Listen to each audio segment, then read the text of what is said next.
instructor David Braham, from Bridgend in Wales, has been diagnosed with the rare autoimmune condition Guillain-Barré syndrome and can no longer walk, talk or breathe on his own.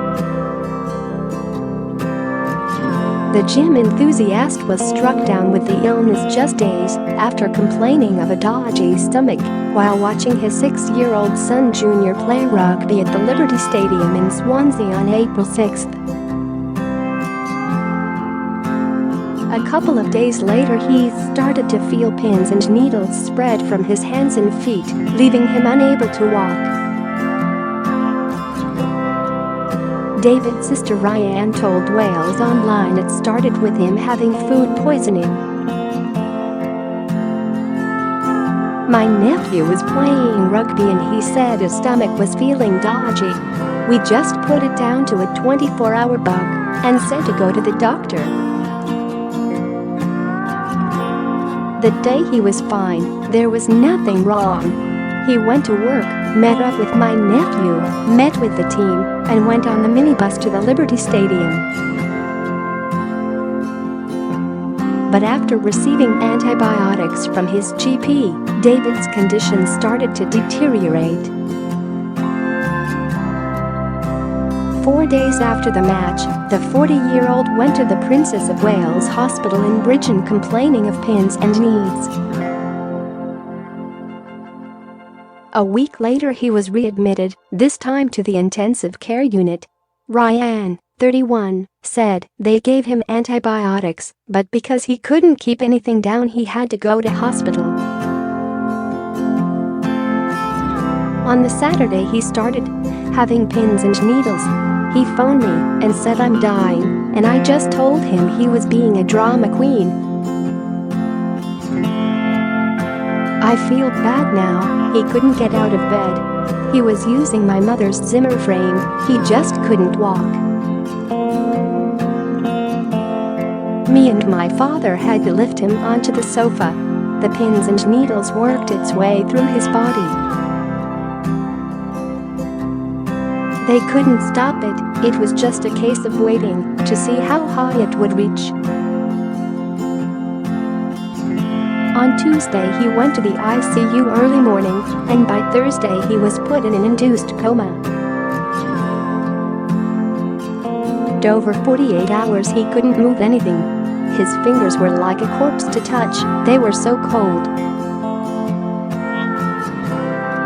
When they put him in a coma they fitted him with a tracheotomy which has been there to this day, which has been 3 months. As well as needing assistance to breathe, David has been left relying on a voice box to help him talk. He has now been transferred to a specialist unit at Llandough Hospital in Cardiff to help with his rehabilitation. Rhianne said, "He's lost 4.5 stone, he was quite muscly and big and he's gone to bone." He spent his 40th birthday in hospital.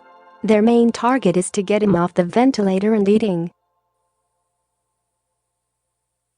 Then it will be a case of possibly moving him to a rehabilitation center, as he will have to learn to walk again and write again. Everything we do he will have to learn again.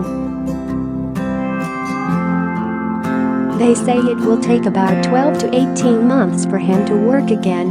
David's goal is to arrive home by his son's 7th birthday in November, but the Welsh family face a longer journey ahead to help him reach his target.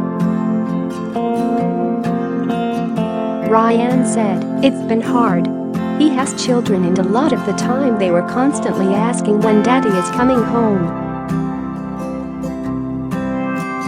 It was a couple of weeks before we did some research and showed them what a tracheotomy was, so it wasn't going to frighten them when they saw him.